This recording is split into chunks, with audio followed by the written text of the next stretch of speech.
AWC와 함께하는 겨울 건강 프로젝트 시간입니다. 의학 영양학 임경아 박사님 스튜디오에 나오셨습니다. 안녕하세요. 안녕하세요. 네, 저희가 겨울 네. 건강 프로젝트 하고 있는데요. 자, 네. 오늘은 어떤 내용으로 준비하셨죠? 오늘은 이 겨울을 든든하게 보낼 수 있는 김장김치를 좀 네. 간단하게 만들 수 있는 방법을 좀 알려드릴까 합니다. 네.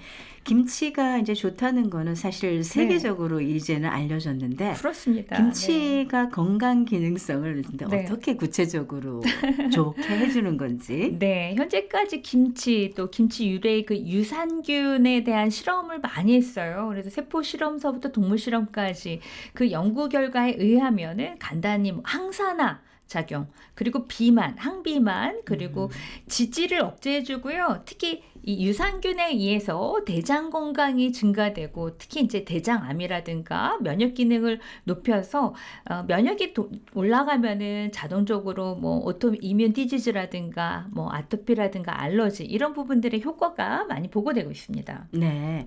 그런데 김치 먹으면 네. 좀 짜잖아요. 어차피. 그렇습니다. 그래서 고혈압이 네. 더 혈압이 올라가지 않을까.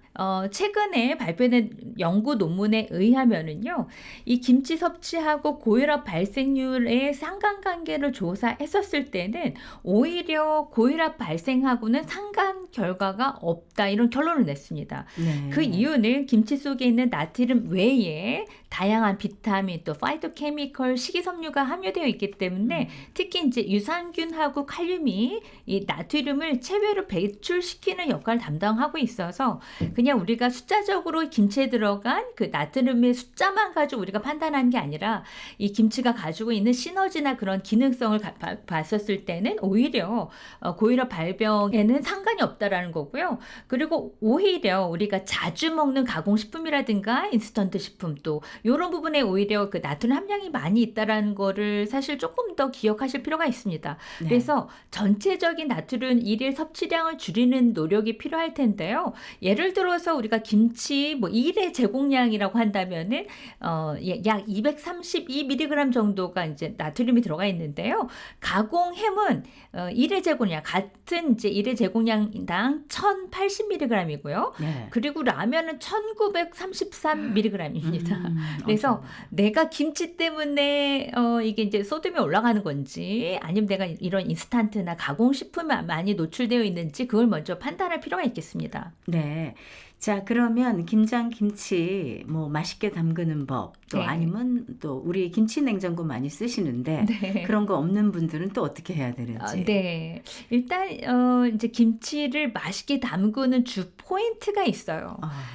일단 그 원료인 뭐 배추도 되게 중요하겠지만 소금, 고춧가루, 무 요게 이제 발효의 중요한 포인트가 될 겁니다. 네. 그래서 배추는 잘 고르셔야 되겠어요. 너무 연하면 이렇게 물러가지고 오래 먹을 수가 없고요. 그 너무 싱싱하다면 너무 이렇게 질기기도 하고. 그래서 대충 우리가 이제 그 이렇게 속을 이렇게 잘라보면 이렇게 노랗게 익어 있는 그리고 이제 겨울에 난 이 그 채소가 훨씬 더 달고 영양도 가득 차고 네. 그리고 이제 발효하는 시기가 저온에서 이렇게 오랫동안 숙성하기 때문에 훨씬 더 맛있습니다. 예, 그래서 물론 이제 편하게 지금은 뭐 김치 냉장고도 있어서 이런 그러니까 최대한의 그런 부분들을 살리고 있지만 그래서 겨울에 김장을 해서 하는 부분은 굉장히 지혜가 있는 그런 부분들인데요. 일단 배추를 잘 고르는 중요한 팁 중에 하나가 겉잎의 흰색하고 녹색의 그 대비가 아주 선명하게 또 줄기 흰 부분을 이렇게 눌렀을 때 단단한 싱싱한 게 좋겠고요. 배추가 또 너무 커도 고소한 맛이 없습니다. 그래서 네. 뭐 배추 하나당 2에서 3kg 정도 되는 크기가 좋습니다.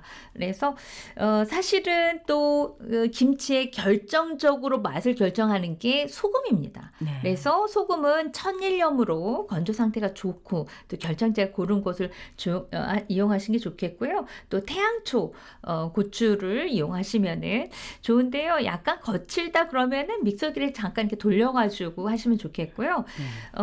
사실 온도가 제일 중요한데요. 0도 이하로 떨어지는 식어지고 또 이제 4도 이하 이렇게 유지됐었을 때 제일 맛있는 김치를 낸다고 합니다. 네. 그리고 이제 보관하는 방법도 되게 중요하거든요. 네. 그래서 사실 김치를 만드신 다음에 하루 이틀 이렇게 상온에 놔뒀다가 이제 냉장고에 넣을 텐데요. 사실 공기와 접촉하지 않는 것이 중요합니다. 네. 그래서 요즘은 저희가 뭐 김치를 많이 담그지는 않기 때문에 그 김치를 담그는 그 통 자체가 넓은 것보다는 좁은 게 좋겠습니다.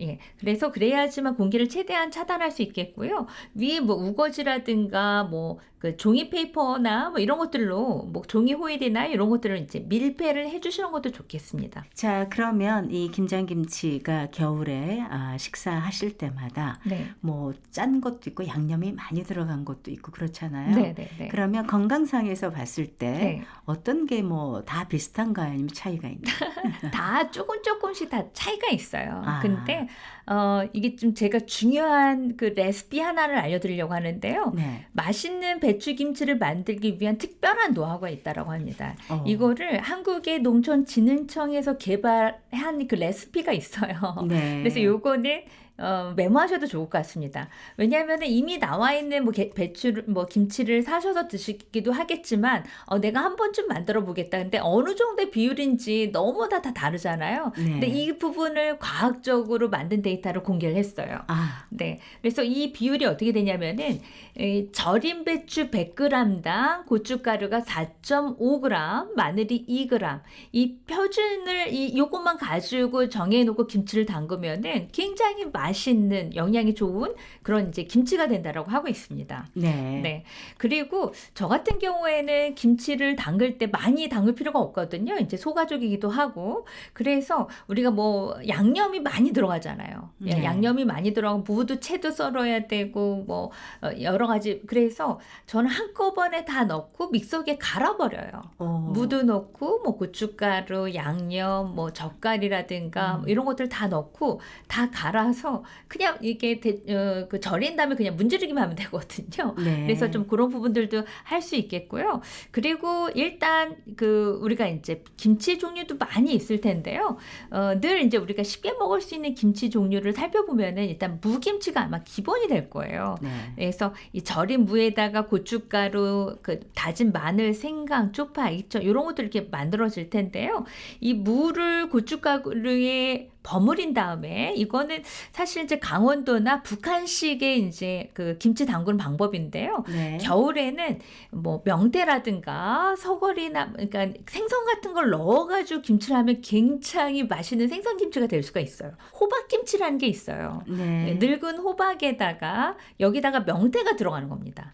그러면은 다른 양념이 필요 없는데요. 요거는 오랫동안 놔뒀다가 이제 봄에 이제 꺼내서 이제 항아리에 꺼내서 먹는 김치인데요. 이 호박이랑 이 생선이랑 넣어서 같이 끓이면 그렇게 맛있는 김치가 됩니다. 그래서 이런 생선 김치를 먹게 되면 사실 김치에 없는 단백질이라든가 또 이렇게 발효되면서 영양 성분들이 굉장히 많아집니다. 그래서 요 자체로 찌개를 끓여도 맛있는 김치가 되겠습니다. 지금 임 박사님이 말씀해 주신 여러 가지 방법으로 여러분 집에서도 함께 시도를 해보시면 좋을 것 같습니다. 네. 오늘도 말씀 감사합니다. 감사합니다.